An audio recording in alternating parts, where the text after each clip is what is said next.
Dan berikutnya calon wakil presiden nomor urut 3 dan calon wakil presiden nomor urut 2 akan bertanya jawab. Untuk itu kami persilakan Cawapres nomor urut 3 Bapak Mahfud MD untuk mengajukan pertanyaan kepada Cawapres nomor urut 2 Bapak Gibran Rakabuming Raka. Pak Mahfud, waktunya 1 menit dimulai saat Bapak berbicara. Silakan. Mas Gibran, saya menghormati Anda sebagai calon wakil presiden sehingga saya tidak akan bicara secara menjebak dan receh-receh. Saudara, pada tanggal 17 Februari 2019 dalam sebuah debat calon presiden, itu Pak Prabowo mengatakan bahwa Pak Jokowi itu menyampaikan tidak akan mengimpor komoditas-komoditas pangan jika nanti terpilih presiden. Ternyata kata Pak Prabowo nih, 4 tahun memimpin Pak Jokowi masih mengimpor dan itu merugikan banyak petani.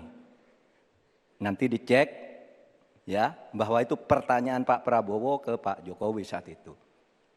Pak Jokowi bilang tidak akan ngimpor. Tapi sampai sekarang kita masih mengimpor banyak. Masih mengimpor banyak. Malah semakin banyak mafianya impor-mengimpor bahan pangan itu. Nah itulah sebabnya apa usul Anda untuk menyelesaikan masalah 5 tahun lalu ini. Ya. Baik. Cukup. Ini kami persilakan Cawapres nomor urut 2 Bapak Gibran Rakabuming Raka untuk menjawab. Waktunya 2 menit dimulai saat berbicara. Silakan. Sepertinya Prof. Mahfud agak ngambek ya, soalnya saya sudah 2 kali memberikan pertanyaan yang sulit. Carbon capture, greenflation, selalu dikomenin pertanyaan receh. Ya kalau receh ya dijawab Pak, gitu loh, segampang itu. Oke, masalah pangan, masalah impor. 2019 sampai 2022 kita sebenarnya sudah swasembada beras. 2023 ada impor karena El Nino Pak. Dan ini terjadi di sebagian besar di belahan dunia Pak. Kuncinya sekarang adalah bagaimana kita bisa bekerja sama melakukan ekstensifikasi, intensifikasi lahan di tingkat desa sampai tingkat nasional secara efektif. Pupuk itu kunci. Makanya kemarin ada pabrik pupuk di Fak-Fak. Ini kunci untuk meningkatkan produktivitas. Lalu mekanisasi. Ini kalau tidak ada mekanisasi, produktivitasnya tidak akan meningkat. Ada combine harvester, ada RMU. Ini wajib untuk meningkatkan produktivitas sekaligus mengurangi food loss atau food waste. Lalu tentu saja kita harus menggandeng anak-anak muda. Misalnya di Jabar sudah ada program petani milenial, ya kita juga harus mengedepankan smart farming. Kita pakai IoT untuk mengecek kesuburan tanah, pH tanah, keasaman tanah. Penting sekali itu Pak. Lalu kita pakai drone untuk menyemprotkan pestisida. Jadi memang yang namanya food estate, lahan pertanian itu adalah program jangka panjang Pak. Jadi tidak bisa dijudge sekali panen, 2 kali panen, 3 kali panen. Panen pertama, kedua, ketiga itu pasti tidak pernah 100%. Ini yang petani pasti paham. Baru nanti panen ke-6, ke-7, ke-8 baru akan kelihatan seperti apa hasilnya. Itu Pak, terima kasih dan mohon maaf sebelumnya Pak. Waktunya habis, terima kasih. Cukup. Bapak Ibu cukup. Baik, kita lanjutkan dulu. Saatnya calon wakil presiden nomor urut 3 Bapak Mahfud MD untuk menanggapi, waktunya 1 menit saat Bapak berbicara. Silakan. Pertanyaan saya bukan itu. Pertanyaannya itu, dulu Pak Prabowo bertanya, katanya Pak Jokowi tidak mau ngimpor beras.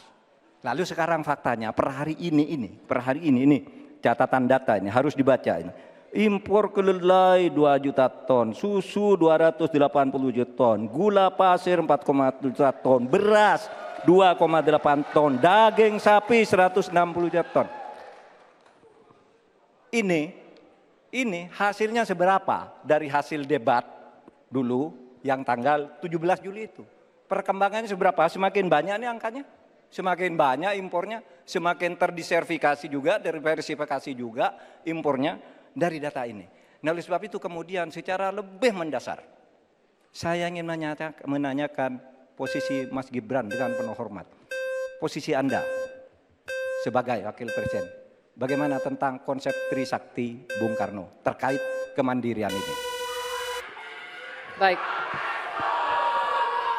Selanjutnya kami persilakan cawapres nomor urut 2 Bapak Gibran Rakabuming Raka untuk merespon tanggapan dari Bapak Mahfud MD. Waktunya 1 menit Pak, dimulai dari saat Bapak berbicara. Silakan. Terima kasih Prof. Mahfud untuk evaluasinya. Sekali lagi saya mohon maaf jika ada kata-kata saya yang salah.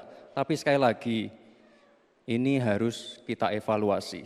Dan kita jangan memberikan narasi-narasi yang menakutkan kepada warga. Intinya adalah program-program yang sudah berjalan sekarang. Nomor 1 dan nomor 3 ini kan kompak, food estate gagal. Saya tegaskan sekali lagi Pak, memang ada yang gagal, tapi ada yang berhasil juga yang sudah panen. Misalnya di Gunung Mas, Kalteng, itu sudah panen jagung, singkong.